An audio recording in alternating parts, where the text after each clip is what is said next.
సామెతలు 2:2-3 జ్ఞానమునకు నీ చెవియొగ్గి హృదయపూర్వకముగా వివేచన అభ్యసించిన తెలివికై మొర్రపెట్టిన వివేచనకై మొర్రపెట్టిన ఇందులో తెలివి అంటే ఏంటి, జ్ఞానం అంటే ఏంటి, వివేకం అంటే ఏంటి? తెలివి, జ్ఞానము, వివేకం, ఈ మూడింటిని మనము ఇప్పుడు తెలుసుకుందామండి.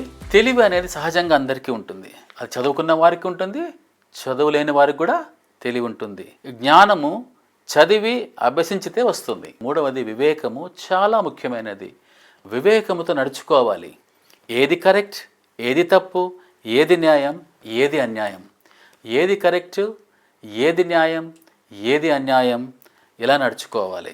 ఫ్రెండ్స్తో ఎలా ఉండాలి, భార్యతో ఎలా ఉండాలి, భర్తతో ఎలా ఉండాలి, ఎలా నడుచుకోవాలి, స్నేహితునితో ఎలా ఉండాలి, అధికారులతో ఎలా ప్రవర్తించాలి. జ్ఞానం గురించి మనం మాట్లాడుకుంటే సొలొమోనుకు జ్ఞానవంతుడు, అలాగే దావీదు కూడా జ్ఞానము, వివేచన ఉన్నాయి. కాబట్టి ప్రియులారా, మనము ఆ వివేకం కలిగి ఉండాలి.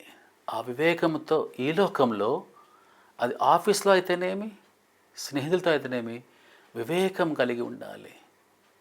ఎలా, ఎప్పుడు ఎలా మాట్లాడాలి, ఎప్పుడు ఎలా సంబోధించాలి, ఎప్పుడు ఎలా నడుచుకోవాలి అనేది మనం తెలుసుకోవాలండి. ఇదే వివేకం అంటారు. ఈ వివేకము మనుషులకు మాత్రమే ఉంటుంది. మిగతా వాటికి తెలివి ఉండొచ్చు, జ్ఞానం ఉండొచ్చు, కానీ వివేకం అనేది ఉండదండి. కాబట్టి ఆ వివేకాన్ని కలిగిన మనము బహుగా వివేకాన్ని మనం పొందుకోవాలి.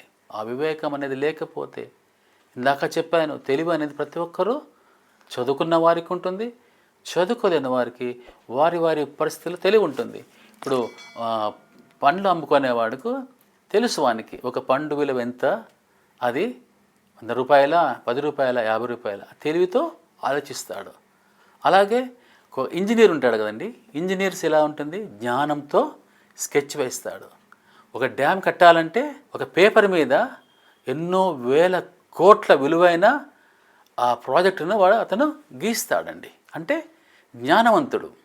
కాబట్టి జ్ఞానము కలిగి ఉన్నప్పుడు ఒక పేపర్ మీద రాసిన డ్రాయింగ్తో లక్షలు, కోట్లు సంపాదించుకుంటారు. ఎందుకంటే తన బుర్రలో ఉన్న జ్ఞానాన్ని ఆయన పేపర్ మీద వేసి ఆ బ్లూ ప్రింట్ అమ్మినప్పుడు, ఆ బ్లూ ప్రింట్ ద్వారా ఎన్నో పెద్ద పెద్ద కట్టడాలు కడతారు, ఎంతో పెద్ద పెద్ద డ్యాములు, ఇలా అలా పెద్ద పెద్దవన్నీ ఎన్నో జరుగుతాయి. అలాగే వివేకంతో కూడా, జ్ఞానము కలిగి వివేకంతో ప్రవర్తిస్తే వారు బహు ఎక్కువగా ముందుకు వెళ్తారు. కొంతమందికి తెలివి మాత్రమే ఉంటుంది, జ్ఞానం ఉండదు, వివేకం ఉండదు. అప్పుడు మనము అలా ఉండకూడదండి, వివేకము కలిగి ఉండాలి. అవునండి, యేసు ప్రభు నజరేతులో వెళ్ళి ఆయన ఎక్కువ అద్భుత కార్యాలు చేయలేదు. ఎందుకంటే అక్కడ నజరేతులో యేసు ప్రభుని ఒక కార్పెంటర్గానే చూశారు.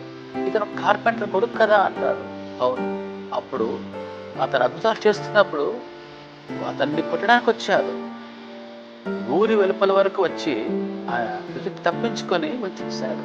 అంటే అక్కడ వివేకం చూపించాడు యేసుప్రభు కూడా. తర్వాత కాలంలో యేసుప్రభు నజరేతులో తన సొంత ఊర్లో ఎప్పుడు అద్భుతాలు చేసినట్లు మనము చూడమండి. అప్పుడంతా ఆయన యెరూషలేములో, గలిలయలో, అలా తిరిగి బేతనియా, ఇక్కడంతా తిరిగి అద్భుతాలు చేసినట్టు మనం చూస్తాం మేము.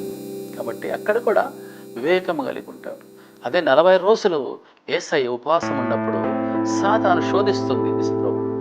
అప్పుడు కూడా వివేకము కలిగి ఆన్సరిస్తాడు కదండి. మనం చూస్తే ఆ 40 రోజులు ఉపవాసం తర్వాత సైతాను ఎలా శోధిస్తుంది, కానీ అదే సమయంలో యేసు ప్రభు ఎంతో వివేకంగా సమాధానాలు ఇచ్చుకొని ఆ సైతాన్ని తప్పించుకుంటాం. అవునండి, అలా వివేకాన్ని కలిగి మనము ఉండాలి. ఈ రోజుల్లో, ఈ లోకంలో మనము ఆ వివేకం కానీ లేకపోతే చాలా కష్టం బతకడం. కాబట్టి ఆ వివేకం కోసం ప్రార్థించండి, జ్ఞానం కోసం ప్రార్థించండి, తెలివి కోసం ప్రార్థించండి. అయ్యా తండ్రి, నా జ్ఞానాన్ని సాధించండి. అవును, సొలొమోను ప్రార్థించినప్పుడు నీకు ఏమి కావాలన్నప్పుడు జ్ఞానం కోరుకున్నాడు. కానీ ఆయన ప్రభువు జ్ఞానంతో పాటు సమస్త ఐశ్వర్యాన్ని కూడా సొలొమోనుకు అనుగ్రహించాడు. కాబట్టి అలా జ్ఞానంతో మనము ఉండాలండి. ఇకపోతే దావీదు కీర్తన 37:1-4 వరకు చదువుకుంటే, చెడ్డవారిని చూచి నువ్వు వ్యసనపడకు, దుష్కార్యములు చేయు వారిని చూచి మత్సరపడుకుము. వారు గడ్డి వలెనే త్వరగా ఎండిపోవదురు, పచ్చని కూర వలెనే వాడిపోవదురు. యెహోవా యందు నమ్మిక ఉంచి మేలు చేయము, దేశమందు నివసించి సత్యము అనుసరించు. యెహోవాను బట్టి సంతోషించు, ఆయన నీ హృదయ వాంఛలను తీర్చు. కాబట్టి మన హృదయ వాంఛలను, కోరికలను తీర్చడానికి మన కోసం ఎల్లప్పుడూ సిద్ధంగా ఉన్నారు. అడుగుడి మీకు ఇవ్వబడును, వెదకుడి మీకు దొరుకును, తట్టుడి మీకు తీయబడను అని దేవుడు చెప్పాడు. కాబట్టి మనము అడిగితే పొందుకుంటాం, అడగకపోతే మనం పొందుకోలేదు. ఎంతోమంది భక్తులు నేను వింటున్నప్పుడు మీరు అడిగి పొందుకోండి అని సంఘ కాపరులు చెప్తుంటారు. ప్రతి సంఘంలో సంఘ కాపరి ఈ విషయాన్ని చెప్తారు, అడిగి పొందుకోమంటారు. కాబట్టి నేను అదే చెప్తున్నాను, అడగండి. మీకు జ్ఞానం కొదువుగా ఉందా అడగండి, తెలివి కొదువుగా ఉందా అడగండి, ఏ అనారోగ్యంలో ఉన్నారా అడగండి, డబ్బు లేదా అడగండి, ఐశ్వర్యం లేదా అడగండి, సంతోషం లేదా అడగండి, సంతోషం కోసం అడగండి, దుఃఖంలో ఉన్నారా దుఃఖాన్ని పోగొట్టమని అడగండి. దేవుడు ఖచ్చితంగా మన ప్రార్థన వినే దేవుడు. కాబట్టి మనం ప్రార్థించాలి. ప్రార్థించకనే ఎవరు అంటారు నా దగ్గర కష్టాల్లో ఉన్నప్పుడు దేవుని ఎలాగా మనము అడుగుతామంటారు. అబద్ధం అండి. కష్టాల్లో ఉన్నప్పుడే మనం మరి ఎక్కువగా దేవునికి దగ్గరగా ఉండాలి.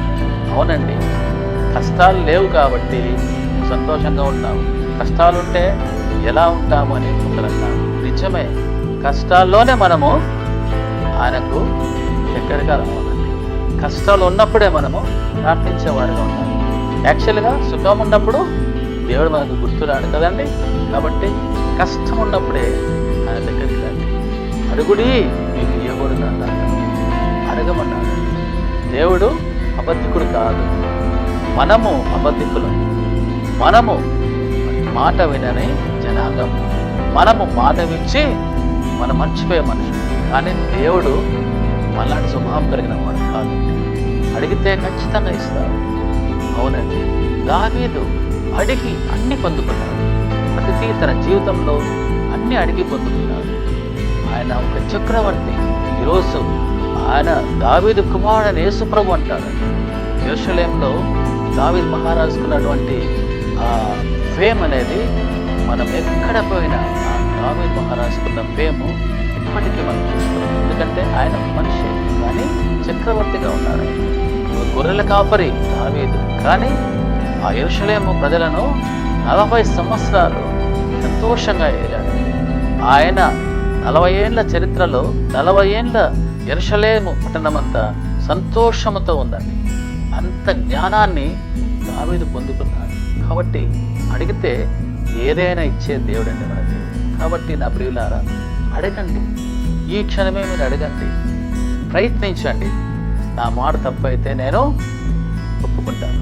ఖచ్చితంగా మనం అడిగితే ఖచ్చితంగా దేవుడు ఇచ్చే దేవుడే ఉంటాడు. 103వ దావీదు కీర్తనలో, నా ప్రాణమా యెహోవాను సన్నిధించు, నా అంతరంగమున సమస్తమా ఆయన పరిశుద్ధ నామమును సన్నిధించు.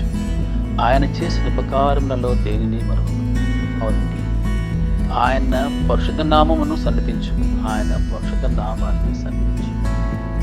అలాగే ఆయన చేసిన ఉపకారములలో దేనిని మనం. అవునండి, నేను చెప్పను కానీ మీకు తెలుసు, మీ మనస్సాక్షికి తెలుసు, మీ జీవితానికి తెలుసు ఆయన చేసిన ఉపకారాలు మీ జీవితాల్లో ఎన్ని ఉన్నాయి కదండి. వాటిని మనము ఎప్పటికీ మర్చిపోకూడదు. ప్రతినిత్యము జ్ఞాపకం చేసుకోవాలి. ఎవరిని? ఆయనను జ్ఞాపకం చేసుకోవాలి. 62వ దావీదు కీర్తన 1లో, నా ప్రాణము దేవుని నమ్ముకొని మౌనముగా ఉన్నది, నా ప్రాణము దేవుని నమ్ముకొని మౌనముగా ఉన్నది. ఆయన వలన నాకు రక్షణ కలుగును, ఆయన వలన నాకు రక్షణ కలుగును. ఆయనే నా ఆశ్రయదుర్గము, ఆయనే నా రక్షణకర్త. ఎంత మంచి వాక్యం అండి. అవునండి, వాక్యము వినుట ద్వారా కూడా మనము ఆశీర్వాదాలు పొందుకుంటున్నామండి. ఈరోజు ఎన్నో వాక్యాలను మనం వింటున్నాం కదండి. లేదంటే మనము ఇష్టం లేక వినకపోవడం అంతే. కానీ మనము టీవీ ఆన్ చేస్తే 100 మంది దేవజనులు సువార్త ప్రకటిస్తూనే ఉంటారు. అవునండి, ఎందుకు వారికి అంత అవసరం వచ్చిందండి? నాకెందుకు అంత అవసరం వచ్చింది? అవును, నేను కూడా తెలుసుకున్నాను కాబట్టి, ఆయన ద్వారా ఉపకారాలు పొందుకున్నాను కాబట్టి, ఆయన ద్వారా మేలును పొందుకున్నాను కాబట్టి నేను పొందుకున్న మేలను మీరు కూడా పొందుకోవాలనే ఒక తృష్ణ కలిగి ఉన్నానండి. అందుకనే ఇది నేను చెప్తున్నా మీకు. ఏముంది? నా ప్రాణము దేవుని నమ్ముకొని మౌనముగా ఉన్నది, ఆయన వలన నాకు రక్షణ కలుగును, ఆయనే నా ఆశ్రయదుర్గం. అవునండి, ఆయనే నా ఆశ్రయదుర్గం. ఆయనే మన ఆశ్రయదుర్గంగా మనకు ఉండాలి. అప్పుడే మనము ముందుకు ధైర్యంగా సాగగలమండి. కాబట్టి నా ప్రియులారా, ఇంకా మన జీవితాల్లో ఏదైనా లోటుపాట్లు ఖచ్చితంగా ఉంటాయి. ఆ లోటుపాట్లను సరిచేసుకొని మనకు ముందుకు సాగుదామండి. చిన్న ప్రార్థన చేసుకుందాం. ప్రేమ గల మా తండ్రి, పరలోకపు మా రక్షక, మీకే స్తుతులు స్తోత్రాలు చెల్లిస్తున్నాం. ఈ వాక్యాన్ని ఉంటున్న ప్రతి ఒక్కరిని బహుగా మీరు ఆశీర్వదించారు. మరి ముఖ్యంగా నాయన, అవును ప్రభా, ఎవరైతే ఏ శ్రమలో ఉంటున్నారో ఆ శ్రమల బట్టి ప్రార్థిస్తున్నాం. ఆ శ్రమ నుండి ఎవరిని తప్పించమని ప్రార్థిస్తున్నాం. ఎవరైతే రోగంలో ఉంటున్నారో, ఎవరైతే బాధలో ఉంటున్నారో ఆ రోగాన్ని వారు తీసివేయమని ప్రార్థిస్తున్నాం. అది క్యాన్సర్ కణాలు కావచ్చు, అది కడుపు నొప్పి కావచ్చు, కాళ్ళ నొప్పి కావచ్చు, వీపు నొప్పి కావచ్చు, షుగర్ కావచ్చు, బ్లడ్ ప్రెషర్ కావచ్చు, అది ఎలాంటి సమస్య అయినా అవును ప్రభా, ఈ క్షణమే వారికి విడుదల కలుగచేయమని ప్రార్థిస్తున్నాం. ఈ క్షణమే వారికి విడుదల కలుగచేయండి. ఈ క్షణమే వారికి విడుదల కలుగచేయండి. చూస్తున్న ప్రతి ఒక్కరిని బహుగా మీరు ఆశీర్వదించండి. సంతానం లేని వారి సంతానం దయచేయండి. పెళ్లి కావాల్సిన వారికి మంచి లైఫ్ పార్ట్నర్ దయచేయమని ప్రార్థిస్తున్నాం. చదువు కంప్లీట్ అయ్యి జాబ్ కోసం ఎదురు చూస్తున్న వారికి అవును ప్రభు మంచి ఉద్యోగాన్ని దయచేస్తున్నాం. ప్రతి ఒక్కరిని పేరు పేరున దీవించండి, ఆశీర్వదించమని ప్రార్థిస్తున్నాం. ఈ మనవులన్నీ అతి వినంగా బ్రతిమలాడి యేసు నామ పేరు వేడుకుంటున్నాము తండ్రి, ఆమేన్.